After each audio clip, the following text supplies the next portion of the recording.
Cinema একটি কাজ, যারা এই পেশায় নিয়েছে তারা এখানে কাজ করে, তারা কিন্তু ধর্মভীরু, যে ধর্মের হোক, হিন্দু আছে এখানে, মুসলমান আছে, বুদ্ধিস্ট আছে, খ্রিস্টান আছে, প্রত্যেকেই যার যার ধর্মকে তো সম্মান করে, একে অপরের ধর্মকেও সম্মান করে।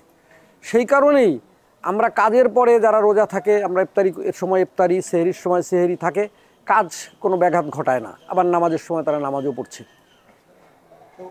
তো বসিয়ান অনেক শিল্পী আছে যারা আসলে নামাজ শুটিংয়ের সময় মেকআপ নিয়েই নামাজ পড়তেন।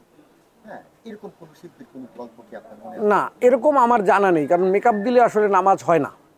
সেই ক্ষেত্রে তারা কাজা পড়তেন, যেমন এটিএম শামসুজ্জামান খুব নামাজি ধর্মভীরু মানুষ ছিলেন, শাবানা আপা নামাজি ছিলেন, এরকম কিছু লোককে আমরা নামাজি পেয়েছি। তারা সবাই মেকআপ অবস্থায় নামাজ কাজা করতেন, পরবর্তীতে পড়তেন। এরকম কোনো ঘটনা নাই যে মেকআপ নিয়ে নামাজ পড়তেন তারা। শাবানা আপার গল্পটাই শুনতে চাই। হ্যাঁ, শাবানা আপা তো সকালবেলা নামাজ পড়েই বাড়ি থেকে আসতেন, তার ভাষ্য অনুযায়ী। সেটা তো আর মহিলা মানুষ দেখা যেত না। দুপুরে হয়তো শুটিং করছেন, বিকেলে যদি চলে যেতেন, বিকেলে যেয়ে বাড়িতে আবার নামাজ পড়তেন। আর যদি 2 শিফটই কাজ করতেন, রাত্রে উনি বলতেন যে আমি রাত্রে যেয়ে নামাজ কাজাগুলো পড়ে ফেলি।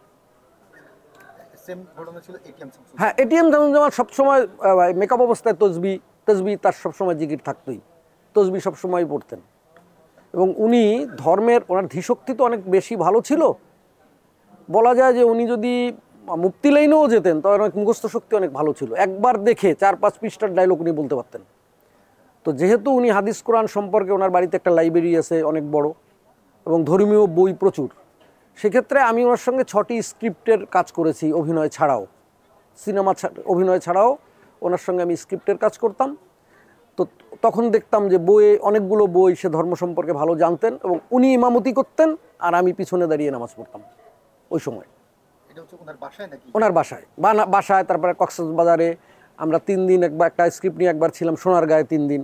3 দিনই ওই রুমের মধ্যে আমরা নামাজ পড়েছি। এবং উনি ছিলেন ইমাম। হ্যাঁ, উনি ছিলেন।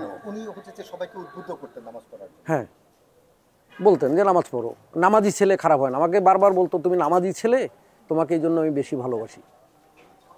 ভাই, আপনি অ্যাসিস্ট্যান্ট হিসেবে প্রথম শুরু করেন কাকে? আমি প্রথম আসলে চারুকলায় ছিলাম। তো চারুকলায় পরীক্ষা, ডিগ্রি পরীক্ষা দিতে যেয়ে 6টা পরীক্ষা দিলাম। দেওয়ার পরে আজিজুর রহমান সাহেব বললেন এগুলো করে কি হবে, আমিও চারুকলার ছিলাম, তুমি একটা ভালো পরিবারের ছেলে। আমি থাকতাম প্রেসিডেন্ট সাত্তার সাহেবের বাড়িতে, আমার আত্মীয় হয় উনি। আর ওনার অপোজিট রাস্তায় সামনেই থাকতেন আজিজুর রহমানের বাড়ি, এখন যেটা গ্রিন রোডে। তো উনি আমার সঙ্গে ভালো সাক্ষাৎ ছিল। তো একদিন বললো যে তুমি অ্যাসিস্ট করো, তুমি ভালো ছেলে, অনেক কিছুই জানো, অভিনয় তুমি মঞ্চ টঞ্চ করো, তুমি অভিনয় এইখানে আসো, আমার সঙ্গে অ্যাসিস্ট করো। এই প্রথম আমি 84 সালে 17ই সেপ্টেম্বর ওনার কাছে অ্যাসিস্ট করা শুরু করি।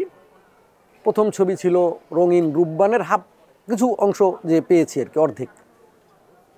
তখন থেকেই তার সাথে আছি। তারকা কাদেরকে পেয়েছিলেন সেটিং?